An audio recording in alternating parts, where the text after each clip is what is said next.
Welcome to this edition of On Politics. I'm Dr. Eric Morrow at Tarleton State University, and we want to welcome you back to the show and back to current issues and focusing on what's going on locally, around the state, around the nation, and in the world on a weekly basis. And this week, I want to welcome to the studio Dr. Marcy Reynolds, who's with us here as faculty at Tarleton State, assistant professor of political science, also a colleague, as we've talked about before when we've had her and Casey Thompson on with our roundtables in terms of writing a new Texas government book that focuses on public policy and democratic engagement. So I'm always glad to have her on the show. And so welcome, Marcy. Glad to have you with us. Thank you. Glad to be here. Well, we wanted to let everybody know as well as we start the show that if you can listen weekly, you already know that if you're listening right now, but we're also streaming at tarletonradio.com. There are podcasts available wherever you get those, as well as SoundCloud. So if you miss any portion of this show or you'd like to go back and listen to previous shows, you can go to SoundCloud, and that's On Politics with Eric Morrow. So I want to start the show out today first. I surprised Marcy when we got in the studio this morning and said, well, last night I was able to moderate the debate, or I should say candidate forum. It was not really a debate, and that might have been a good thing in this environment. In the city of Granbury, they're having a special election coming up in a few weeks to finish the mayoral term. So the current mayor had resigned, and then also to fulfill a place on the city council. And so as in preparation for this special election, the Chamber of Commerce in Granbury hosted a candidate forum at the high school. And the forum, I was able to moderate that forum, which was really engaging and helpful in terms of affirming some of the ways that we can do democratic engagement, some of the ways that we can conduct ourselves and being able to have an informed discussion or presentation to voters, to constituents, so that they can learn more about candidates. And I had heard that the previous one had been an open session with the candidates on the stage and people asked questions from the audience, and that was not, the outcome of that was not that great because of the people, I think, talking over each other and some things kind of getting out of hand in terms of trying to address actual issues. So I worked with the chamber to really structure this in a way that let the candidates speak about themselves and about the issues. We had questions that had been prepared in advance that had been sent to the candidates. And then we took some questions from the audience as well that were written. And then I went through them and tried to pick out some of the ones that were either things we hadn't talked about or were other issues related to concerns that the people had. We had a good turnout. It went well. We had scheduled an hour and a half, and we finished right at an hour and a half. So that was amazing as well. And we were able to get through 3 rounds of questions for each group, 4 candidates for mayor, 3 for city council, and then also a opening statements for 2 minutes, 2 of the questions from the audience, which I kind of combined some because there were similar issues, and then a 1-minute closing statement by each candidate. So that was amazing to be able to accomplish all of that. And the response of people, I talked to several people as I was leaving that had attended the last debate that they had, was that we were able to listen, we could hear what the candidates had to offer, what their position was on certain critical issues, and even the candidates themselves, they saw it as a great opportunity to be able to offer their message, to engage with the people that were there. Of course, as we know, studying elections and looking at this, that turnout is critical for special elections, right? Whoever gets the turnout is going to win, and so I just wanted to mention it because I wanted to show that and help people understand that we can do this in a way where we can still have discussion, debate, we still can engage with critical issues. Yes, it probably needs to be structured. I mean, this showed last night that it could be done and be done successfully and really help the people get what they need to make their decisions and know what they're going to do when they go to vote on the special election day. I think this is something that we try to instill in our students here with the town hall program that we do and other of our programs that focus on the American Democracy Project.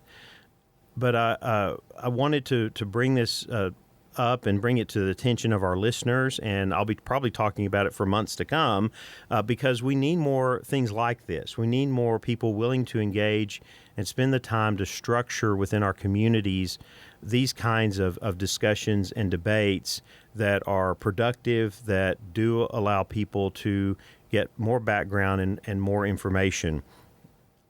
What we saw last night was something that was very contrary to what we've seen in the nation and around the country and even in our local areas as well in the past. And I think this is something that we have to advocate for to and help with. I mean, I saw it as an opportunity, a service opportunity to be there, to help be a part of this and knowing how beneficial to the community that it was.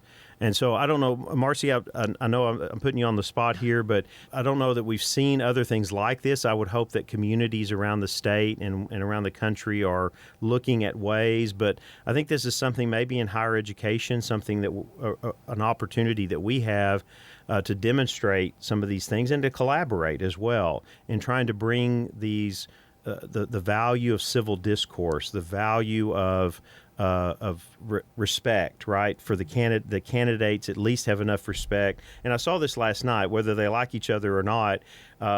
They held for the most part to the time constraints. We had a clock with a screen so they could see when their time was up.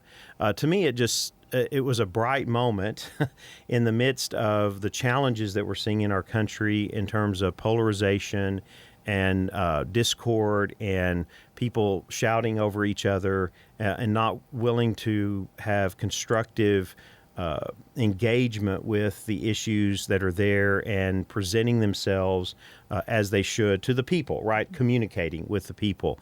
Have you seen other things going on like this, or have you heard, or are we just an island here in terms of civility in the middle of a state in the country? Well, that is a really good question. And from my experience, I have seen this civil discourse going on within parties. So going to party forums, I see this often happens where it is civil, but it's also very specific to that side of the ideological spectrum. Mm-hmm. Right. So this is really exciting. You're recounting of this forum because in my mind, it brings up, the town hall meeting, at the very beginning of our country's history and kind of that ideal that we were built on with the democratic discourse and talking to each other and coming to some kind of resolution rather than, separating and finger pointing. It seems to me is what that calls to mind. So that we're actually focused in on the issues rather than the candidates so much and various other ways to promote our side while maybe denigrating the other side. This is exciting to hear about. And I agree with you in institutions of higher education. This is a goal for us as well, because ideally, institutions of higher education should bring forth a lot of diverse voices together to speak to each other and to have discussions in class or maybe some kind of forum on campus where we can talk to each other about the issues and, just maybe not come to an agreement, but at least better understand other perspectives and that it's not always one way or another, but there are some other complexities to issues that we might not be thinking about. Well, it encouraged me because several months ago I'd had a faculty member from the University of Texas, history professor, on talking about these types of forums within communities. Where is space that we can have civil discourse, right? Where we can talk about the issues. And another thing on this, it was very clear last night, it was focused on the issues. They didn't attack each other. We had one opportunity where one of the candidates asked a sitting council member about a particular issue and wanted more clarification. And so we went into a rebuttal a segment with that and allowed all the candidates to speak to that specific issue and have a rebuttal period. That even went well. And I was just sitting here going, wow, we can pause the format for a moment and allow for something like this, and it's focused on issues. Mm-hmm. It's not focused on name calling and how a bad person you are, and then the rebuttal is, well, you're worse than I am, and so on. But back to what I was initially saying, that we were talking several months ago about the issue in Parker County with the Confederate statue and the problems that were going on there, the different sides that were forming, and the concerns about violence and what might happen in all of this, and asking the question, where can you bring these sides together? Mm-hmm. And I know sometimes you're just not able to, right? There are people who are unwilling to participate in discourse that is civil and trying to work toward solutions with this. They're so entrenched. They're using their freedom of speech and their freedom of engagement to say, well, this is what should happen, and I'm limiting the free speech and the free engagement of other people, right? We don't have that opportunity to come together, so it makes it very difficult. It's very difficult to find that space, and one of the things that we focused on was churches, right? Hopefully, if religious groups could get more involved, not in a partisan way, but in a way to encourage discourse that is civil and respectful, where people can come together and talk about critical issues. We know we do that in higher ed. That's what we do in the classroom. We do it through our various programs. We do it as faculty because we don't all agree and see issues the same way. But this gave me hope that there are civic forums, mm-hmm. right? So here was something that was sponsored by the Chamber of Commerce, so somewhat of a neutral organization. There were a lot of questions focused on economic issues because Granbury is growing and there's challenges that come with that growth. And so the focus was on how each candidate saw the growth and how the city could accommodate that. I thought, wow, this could work. We need more organizations like this that are strong civic organizations. I know we see around us some of these groups are diminishing in number and struggling and so on, but it would be great if we could see that role of multiple organizations, not just a Chamber of Commerce or whether it's religious groups or not that are trying to encourage dialogue that could help lead the way in this, and that it can be accomplished. And once people experience it, I think now that the people who were there, and it was a good turnout last night, have experienced this, they're not going to want to go back to the other. They're not going to want to go back to a forum where you've got people talking over each other and nothing really gets said other than whether it's insults or that they can't hear because somebody's talking over somebody else. I think it shows the way that things could be done. Now, we do know these things can get out of hand, too, right? If the candidates are not willing to participate. I mean, we can go back to our last presidential election, and we saw a debate that several, I think, that got out of hand because the two participants were not able to maintain a level of civility to be able to focus substantively on issues. So I think it's the right mixture of things, but I think we've got to keep trying. And so I just wanted to bring this up because it really was an example of how things can be done in a productive way that gets back to what candidates should be talking about and what they should be engaging in. And yes, it took a lot of time to prepare, but the benefit to the people who were there was tremendous. Mm-hmm. And so I'm just hoping that we can see a way forward with this. How do we encourage more of this? And I think higher ed is a way in which we can do that in engaging with communities, but it may also be demonstrating this to our students as well as working with community partners like we did last night. Tarleton's a regional state institution. We have a lot of communities around us, some that are growing very rapidly and becoming larger. This is the kind of thing that needs to happen to help both the community deal with political processes as well as discussion about critical issues that are impacting them. So this is something for our future discussion. I think ideas, right, of how can we do this? How can we be more involved in this way in helping to encourage that civil discourse that I think aligns so well with what we do with the American Democracy Project and how we're trying to teach our students responsibility, engagement, civility, right? Taking those values of our shared humanity, our respect, dignity, and bringing those into political discourse. Mm-hmm. Absolutely. And one thing I appreciate about that too is you're also improving and informed voters. You're also giving them information that they need to make an informed choice. And with the unfortunate diminishing of our local newspapers, and more reliance on online news, and that just puts you into a whole different forum where you're looking at all different kinds of issues at all different kinds of levels. This kind of discussion really brings it down to our community level. And I think that's so important for us to better understand what's going on in our communities because we don't have the sources of information like we used to have. Right, yeah. Right. That was very evident last week, and I know we don't have time in this segment today, but last week I was at the Texas Press Association convention, which is very much focused on community journalism. The Texas Newspaper Foundation that is associated with the Press Association funds our Center for Community Journalism here on the Tarleton campus.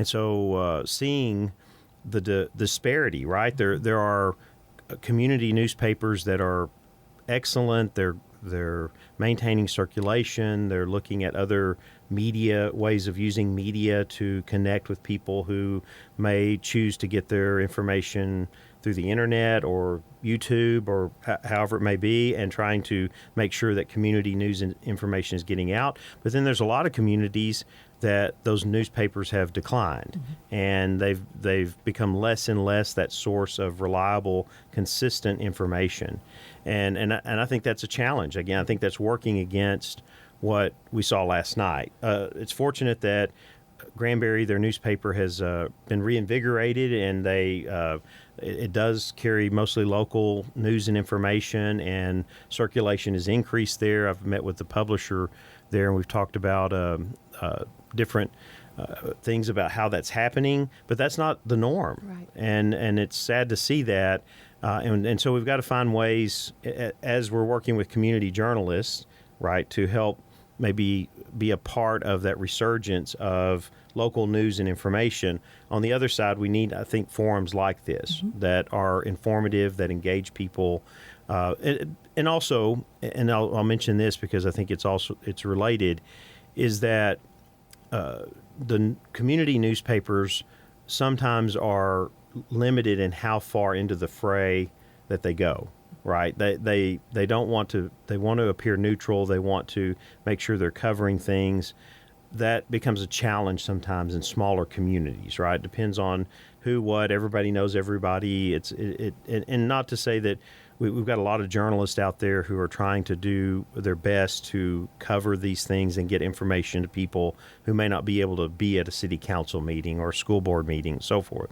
But it is a more challenging environment. And sometimes they're a little, I think, hesitant in some ways to in walking that line and not appearing to favor one person over another. So hopefully we can see some of that change. I think forums like this help because then they can report on something as it's presented, right? And try to do it in a way that shows that neutrality and helps to present candidates to voters and the issues in the way that they're offered and presented in forums like this. And that's a really good point. Also, I appreciate your point about these social groups that used to be very strong.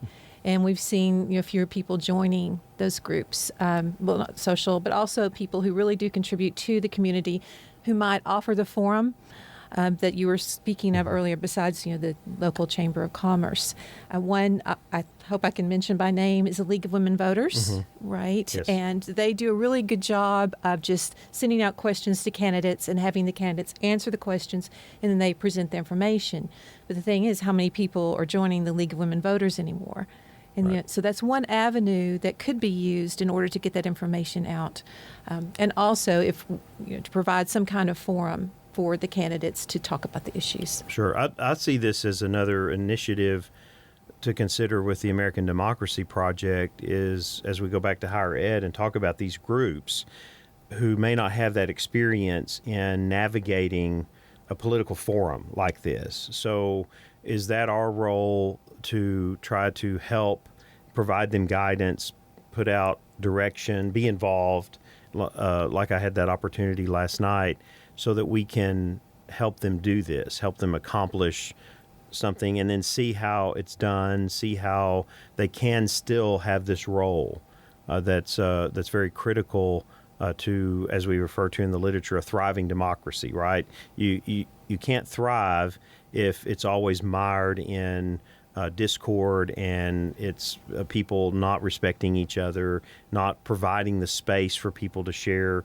their views and positions on things. Mm-hmm. It's almost like I saw this on the issue of teaching religion in public education, right? You can teach about religion, but what happened was with many of the cases, that First Amendment cases and others that would come up that challenge like school prayer and all of these things, is you had people choose, okay, we're just going to stay away from it altogether. And that's what I think we're seeing with civic groups that used to be very much involved in providing these forums and offering the community opportunities to engage in this way, is that because our environment is so polarized and so partisan at times, especially on a national level, and then we've seen the impact of that on the state level as well. It comes down to the local level, right? Where even a nonpartisan election, such as mayor or city council, in many places you see people identifying with party, with saying I'm a conservative or I'm a progressive, or however they want to identify, because that then resonates, even though yes, that ideology may have some impact on how they view local government and its role engaging with issues. But when you get down to potholes and sewers and things like that, I mean, that we know are responsibilities that have been delegated to local government. It's about analysis of data. It's about communication with constituents. It's about the skills and the understanding of the issues at the local level that's critical to those positions. And so I think those are areas that we may be able to provide more support and help to in communities within our region to engage those groups again. Mm-hmm. Right? Let's do this. We can manage it, right? We can provide those opportunities and allow for great discussion and not let this get off the rails and be something that people want to say in the future, well, we're just not even going to do that at all. And thus they're going to the polls without that more extensive knowledge of who the people are who are putting themselves forward for public service and for elections. So I don't know if that's a new project for us. We don't seem to have enough to do right now. But no, and some of my students have brought that up, actually. A number of students have. Why can't we talk about the issues anymore? And it does seem like on a national level, and it's kind of trickled down to the state and maybe even local communities, where you have to pick a team, and as you may know, my dissertation was on Common Cause, which was founded in 1970. It was declared itself to be a nonpartisan organization. But over time, they had to pick a side, and in order to get funding, basically, right, is what I found. And so perhaps there's a swinging back a little bit away from that, where people are ready to talk about the issues again and maybe willing to work with another side and hear their perceptions instead of just have to pick a team and stay on that side. Right. Well, we'll hope for the best, and we'll see where we can help and try to engage more in this way, and maybe can be of benefit, especially to the communities in our region here where we can go. And I think part of the benefit last night, I'm not a resident of the city of Granbury, so I'm not voting. I'm not choosing between anyone here. That was the concern about fielding the questions from the audience, was that I needed to do that. I could screen those, and then the repercussions, right? Okay, I live in Stephenville. Somebody wants to get mad at me because I didn't ask their question, but I think we handled that well. At least we haven't had any complaints about, oh, my question didn't get asked. And there were some of the questions had nothing to do with mayor or being mayor or a city council person. So anyway, overall, I think it just was a very excellent example of the way that this can still be done in the environment that we're in, and maybe in some small way get us back moving in the direction where we can have discourse and this discussion, engagement with candidates in a productive way and not otherwise. Let's turn to elections. So I wanted to get to this because this is an area that you've been researching. You did a chapter for the textbook that looks at the history of elections and how we do them in Texas.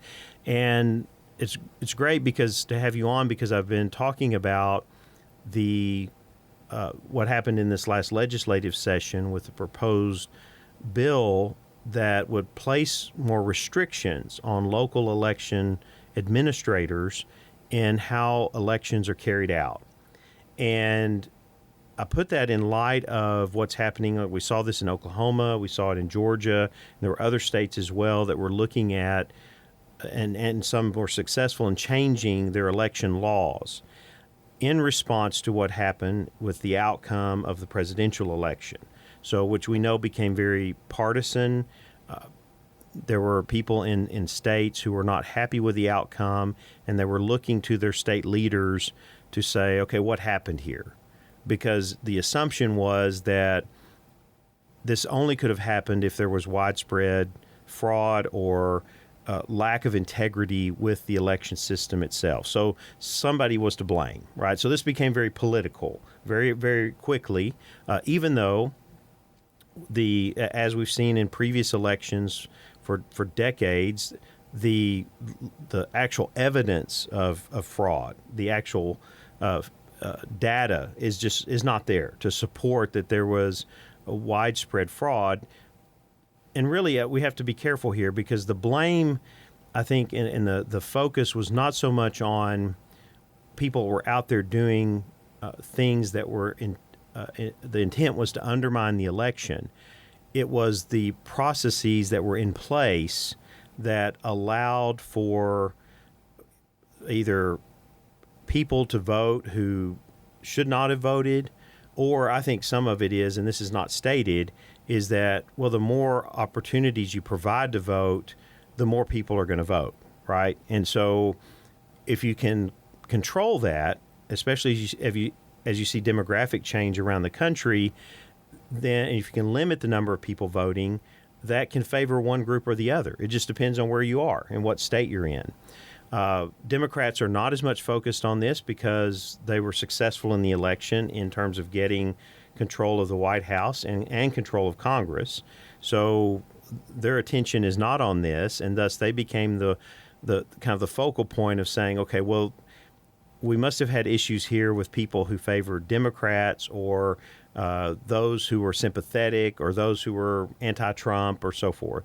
So this has become entangled in so many things. And the point that I've made with this is that the politics and the partisanship of it does not really look at the practical issues of delivering elections, fair, free elections that are safe, secure, that are carried out and are accurate. And that's not what lawmakers are focused on. They're looking at how they can respond to their constituents saying, I did something about this, or I tried to, right, as in the case of Texas. So I wanted to get your perspective on this to see what your thoughts were about in this debate on some calling it election security, others voter suppression. Again, I'm landing in the middle here of what can we do to carry out elections, but that also maintains a level of election integrity. Right. Well, that is a great question. I think a lot of it comes down to who has the power to decide how elections are going to be administered. And in our Constitution and our statutes here in Texas, we have certain requirements for those county elections administrators that they must follow. But it doesn't tell them everything, all right? And I like to use the image of an interstice, which is, a stockade wooden fence around your backyard has slats, but in between the slats there's a space, and that's the interstice. And so in our Constitution and our statutes, there's a lot of room for these county administrators to make decisions pertinent to their location. And if you think about Texas or many other states, you have these urban counties and then you have rural counties with different populations, different people in charge of the elections, because oftentimes you have the county judge who's elected and you have a county clerk who's elected.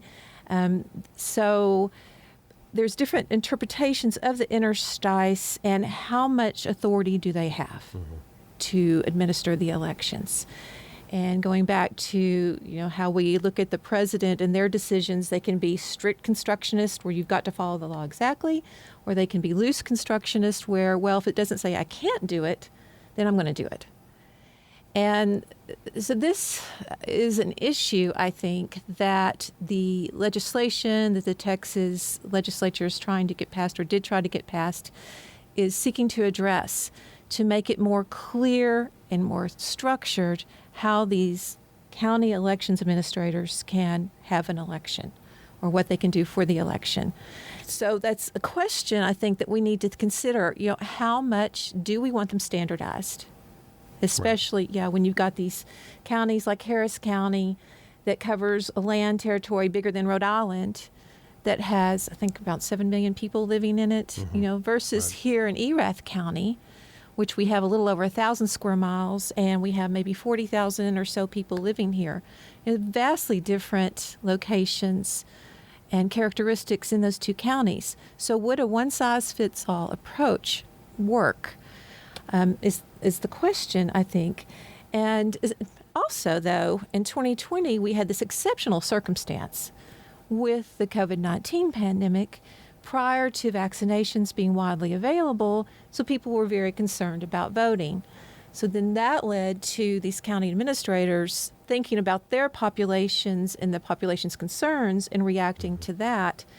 And that was different. It was not one size fits all across the state. So, that I think is the bottom line, and I agree with you that it is a way to address constituents' concerns about the integrity of elections. And, some of the things that happened in Harris County in 2020 include 24-hour voting. They had 8 locations that offered people 24-hour voting, and this really did serve the people who were in that county who worked strange hours. Some of the polls were by a hospital, and so nurses and people who work at hospitals have weird hours and shifts, so they appreciated it. And that's what I read in the paper. Over 10,000 people used those polls, those 24-hour polling locations. So it did serve people in that county. But one of the things that the legislature tried to prohibit was that, actually. Within Senate Bill 7, which was ultimately dead because of the Democrats leaving the House the last day of the session. They could not, so they couldn't get it passed. So I think they are trying to tamp down on that and to limit that. So they have specific hours that you can be open, so no more 24 hours. And then also on Sundays was an issue because a lot of people had carpools and caravans to the polls from church. And now they're saying that polls cannot open until 1 p.m., which would interfere with that, is the argument. So that, again, we're standardizing the elections, but at what cost? And so I think, as you say, it is a way for some of the legislators to say, look, we addressed this issue with this proposed bill that was ultimately successful. We'll see if it comes back up for a special session or maybe in 2023. Well, we're going to take a quick break, and I want to come back after that and talk about a couple of the points you made. One, in looking at this, because in how you described it, it leaves room for both sides, right? In talking about election security, voter suppression, I'm not sure that we actually get down to the data and the practical application of that. And I think that's where the discussion should be and be informed. But my perception of that and what I've read and looked at is that's not where it's happening. So we're going to take a quick break, and when we come back, we'll go a little bit deeper on this issue. I'm Rissa. I'm Taylor. And we are the Music Business Babes. Music Business Babes is a music-based bi-weekly podcast where we answer tough industry-related questions, discuss updates in the industry, provide insight from our own personal experiences, and share fun stories along the way. You can catch the show by searching for Music Business Babes or Tarleton Radio Network, wherever you get your podcasts.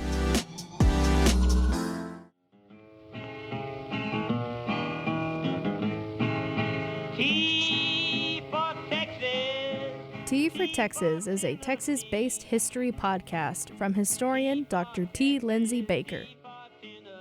Find a new episode every Thursday morning wherever you get your podcasts.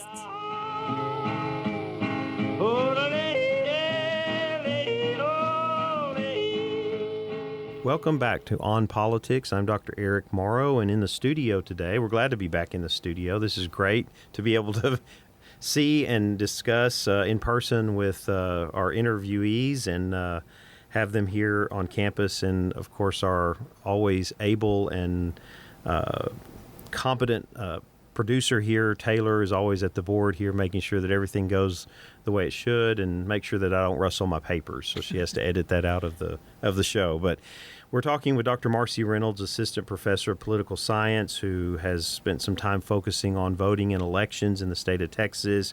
And so getting back to where we were before the break, where I think the level of discussion has to go is down to the practical aspects of election security on the one hand. So what are the ways in which we can facilitate elections but ensure their integrity?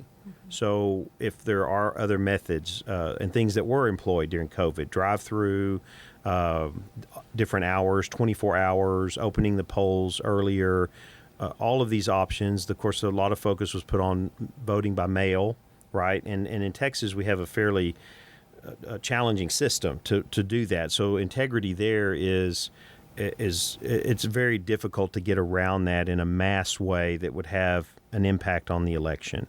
And we know that voting by mail across the state, if it was expanded, would be challenging as well because just of the cost and the time that it takes, especially in urban areas, to process those. We saw that in other states where they only counted the votes by mail on election day, whereas Texas starts, as soon as they start coming in, they start looking at them, right, and processing them. So Texas didn't have that difficulty in getting their results out like Georgia or Pennsylvania and some of the other states. The other side of it, though, is if you can ensure the integrity of an election, which is the role of the state, right, and local administrators, then is it really voter suppression if you don't facilitate people being able to vote? Like we're looking at this one-size-fits-all. In a county like Erath, where they have multiple polling locations, they had early voting open for a long period of time as was allowed by the state. In my participation in it, things were very smooth. People were well trained. And again, I think all of this is the responsibility of the state and local administrators to handle that. But at times here, you have to look at that voter suppression side, right? If the state's doing their job, and I can understand there's a line at some point, we can't do everything to permit voting, right? So my joke in my classes a lot of times has been, hey, one of these days it'll be like you're playing your Xbox and all of a sudden it pops up saying, hey, you need to vote. And okay, we're never going to be there, right? We're what we saw and what we've seen in terms of hacking into systems that at some point could have had the potential to influence outcomes by foreign powers and so on. We're always going to have a break in there. There's going to have to be, like we saw here in Erath County, the voting system itself was not tied into a network. It was a machine that processed it there and on site, and then that information was taken to the county courthouse at the end of the day. And so there are breaks in the system to keep that influence out. And we need that. We're just in a day and age where we can't do it like we do our banking. But given that restriction, is it voter suppression if, like, opening the polls later, or not having 24-hour voting? I mean, to say, are there ways that we can facilitate this? And so I think that's a question, and looking at it from your perspective in terms of how elections and voting have developed in Texas and with the requirements and things that we have. To me, it seems like we need to continue down that path of at least having some flexibility in certain areas where it does benefit people and giving them access to exercise their right to vote. Absolutely. Thank you. And I did want to speak to the way Erath County does their elections. I have interviewed some of those elections officials, and I've also talked to others across the state and in other states, actually. And what I have found is they are really focused on doing a good job. You know, they want to follow the law, and they want to allow everybody a chance to vote within that law. And so I applaud them for what they're doing. Also, here in Texas and in Erath County, we have the paper trail with our ballots. Right. So you're right, it's not connected to a greater system, but we also have this, if there's a question, we've got those paper ballots that we insert into the machine, and so that we'd have that backtrack for us if we need it. So that is good. Just from living in an urban county most of my life, I'm really enjoying living here, but in an urban county, you have some challenges if you cannot get around very well. And so people who don't have a car often struggle to find a ride to work, or to vote, or to even go register to vote, to get the voter ID that they need, because our mass transportation is not really strong in many of our urban areas. We have some, but there's nothing that provides a lot of assistance to people who have disabilities maybe, or who are older, who have a hard time getting to the polls. And another thing that's happened in Texas is we've closed quite a few of the neighborhood polling locations that we used to have in favor of voting centers. So voting centers make it easier for those of us who do have transportation, because we know exactly where we need to go on voting day, and so that's great. But for people who don't have transportation, it increases the distance for them getting to the polls. And so there's been some research done, scholarly research, that has found that using voting centers does diminish the turnout for certain populations in urban areas. So this is a concern. So yeah, we could have the one-size-fits-all, like Governor Abbott proclaimed that there's only one place where you could return your absentee ballots during the election in 2020. Even though Harris County and Travis County had opened various places where they could go drop off their ballots, right. He closed those with a proclamation. So there's just one place in that whole county that you could go. So this is an issue. At the federal level, voting rights is a protected fundamental right, even more so than public education. Here in Texas, it seems like we spend a lot of energy and time and resources making sure that we're meeting the need of every one of our public education students to the best of our resources ability. But it doesn't seem like voting, in a way, has that much of a priority. If you're looking at bills such as Senate Bill 7, it's like we're going to kind of close the door a little bit and structure these elections, which, it can lead to more voter election integrity. But then I think it also can lead to voter suppression. Right. So I think this is where the politics, right, has bled over into something that should be given attention based on data and based on what the needs are across the state, given that we have a very diverse state. Also, too, that we have not seen widespread fraud or even isolated cases. I mean, here and there are things that come up, but not at the level to impact the outcome of an election. And thus shows that, okay, there are vulnerabilities. How do we address those and so on? Or there are people who do not take their job as an administrator in the way that they should. And again, very isolated cases here. So it seems to me that we would be on that path to exploring ways in which we could facilitate voting. But now this has become so political. We've already talked about what happened with the presidential election and its impact.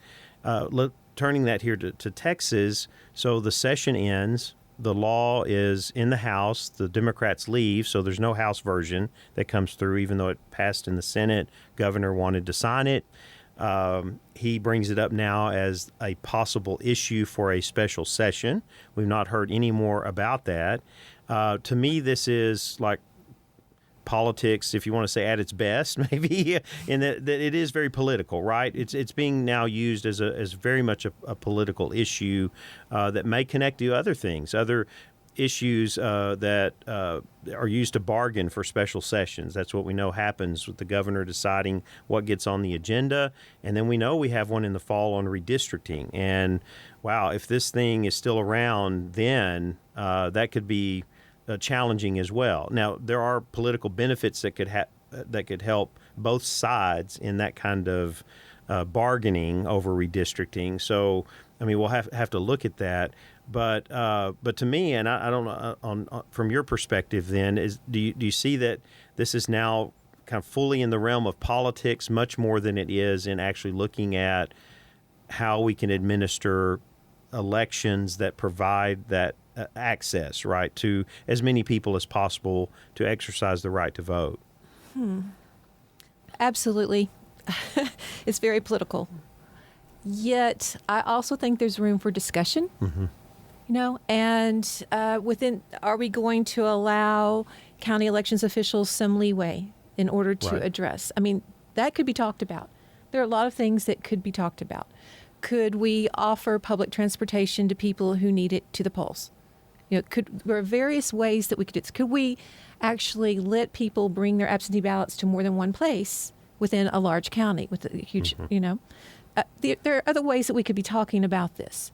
So, yes, in that regard, I think it is political because we're not talking about other options so much, although, I think they did as the bill went back and forth between the Senate and the House. And of course, they had the conference committee. And so now this voting on the conference committee bill was what ultimately failed in the House.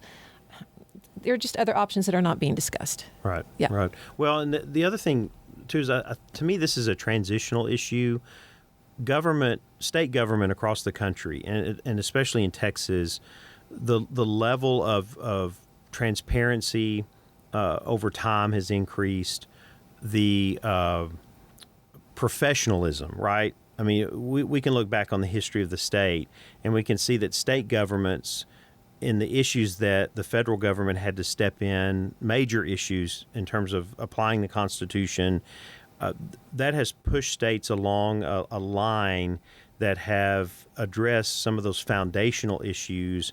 And to me, this is like one of those issues that has the vestiges of the past, right, in terms of voting and how that's managed or controlled by the state, and then looking ahead, because our election administrators, for the most part, I mean, there's a level of training. I haven't looked into enough. I don't know if there's certification required that they have to have, but they have to have a high level of training, and there's a high level of reporting and transparency on their part as well.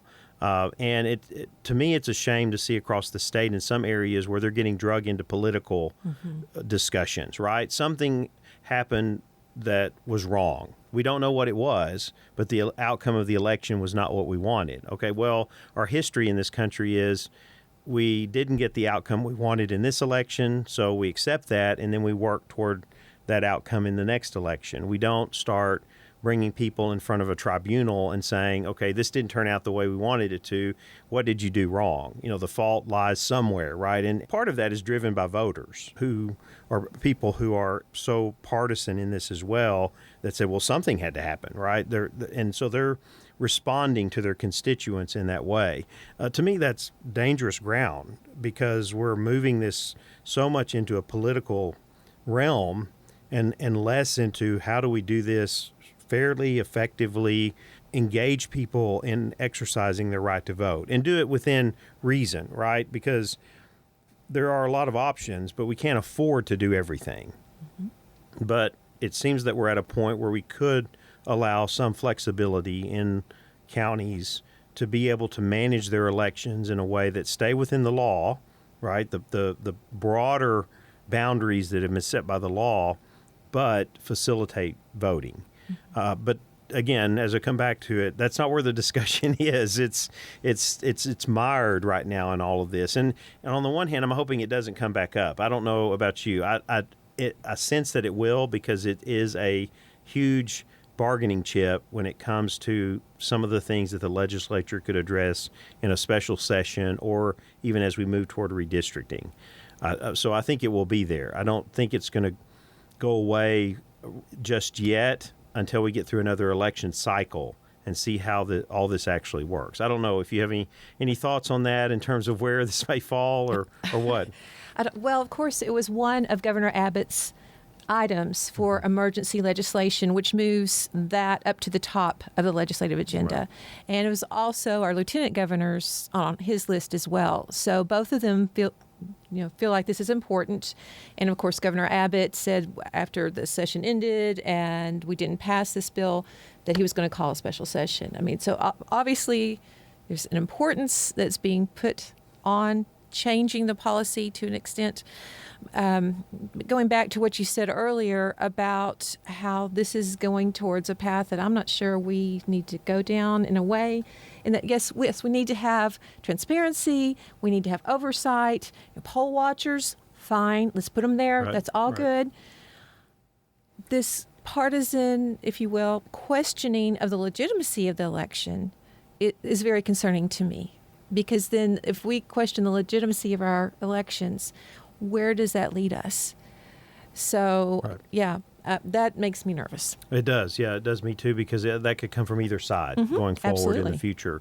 And we're already seeing the impact of that on some very critical issues we need to deal with. Well, we'll have to get to those issues in another show because we are out of time for this episode of On Politics. And I want to thank you, Marcy, for joining us today and for this kind of deep dive into looking at this proposed election laws. And we'll welcome you back in the future. We've got other topics we can address as well. But thank you today for joining us for this edition of On Politics.